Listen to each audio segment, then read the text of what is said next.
Hello everyone, welcome. I hope you're all doing well. Today we continue with the series, The Water of the Four Elements. How could she consider this bad news? On the contrary, it was a great opportunity to learn more about how Watine works and further develop her skills. She had decided not to tell her brother Pinpat about the project to avoid accusations of unfair competition. This chance could help her grow professionally, and who knows, maybe in the future her father would allow her to collaborate directly with the Wachara team. You seem to really enjoy working. I want to improve even more. Please guide me, Prim. I'm counting on you, Lada said, bowing humbly to show respect and gratitude, hoping that Prim was supportive and didn't regret trusting her with these projects. The other day, she had mentioned she liked working, but Prim didn't need to leave so much work for her. Lada looked at the pile of documents on her desk. It was almost a mountain.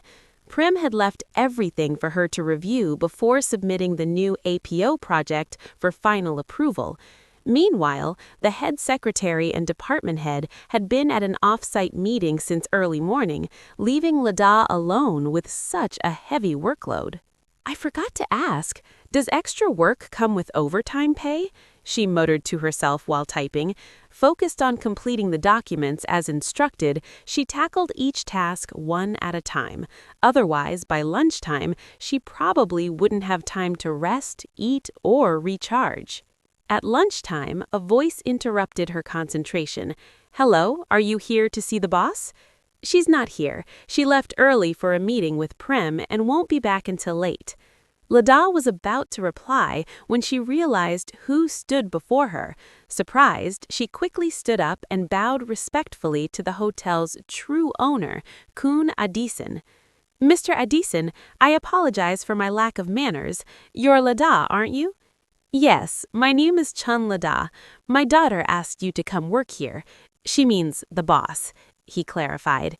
"Yes, I only have one daughter. Excuse me, sir, but it seems you didn't come to see the boss.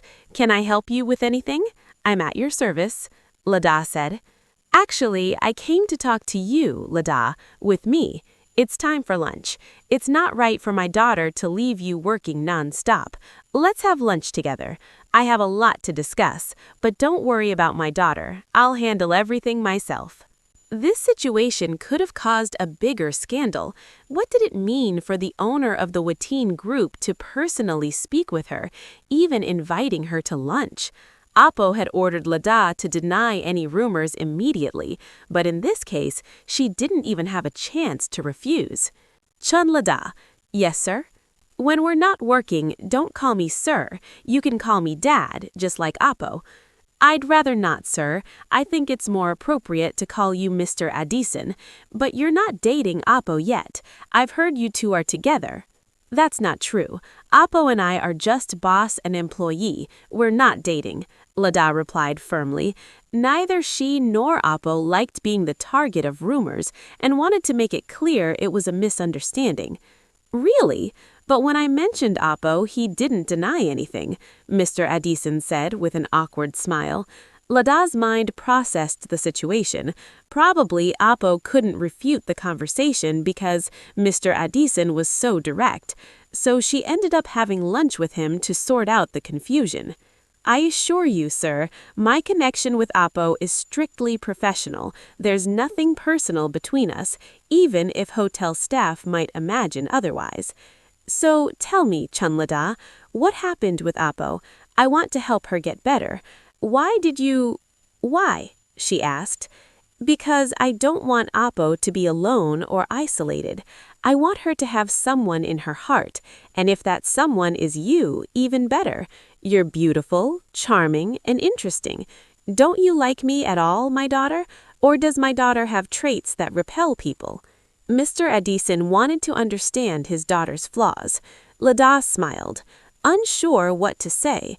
"It's because I work too much, isn't it? Is that why you don't like me, or because I don't dedicate enough time to you?"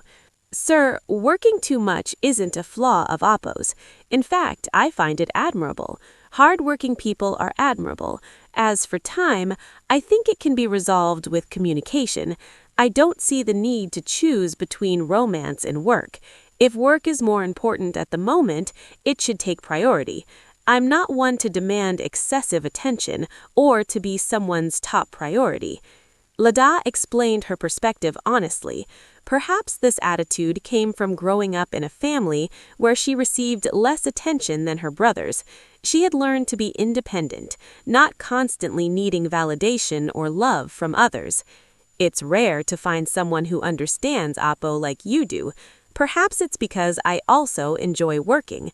I've always been dedicated in studies and at work, so I see nothing wrong with focusing on my career, she added. Lada admired Apo in many ways. Working as her assistant, she had seen her boss's dedication firsthand, something she aspired to in her own career. That means you'll like her eventually. What are you working on now? The conversation was interrupted by Apo's arrival.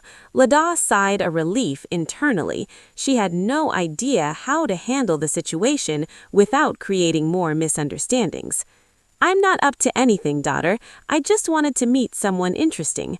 Father, I already told you there's nothing between Lada and Apo. Not now, at least. But who knows about the future? I support you both. Yes, boss? Shall we go, or would you rather stay?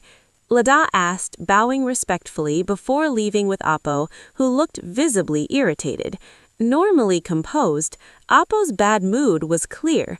Lada couldn't help but wonder if she'd be interrogated all the way back.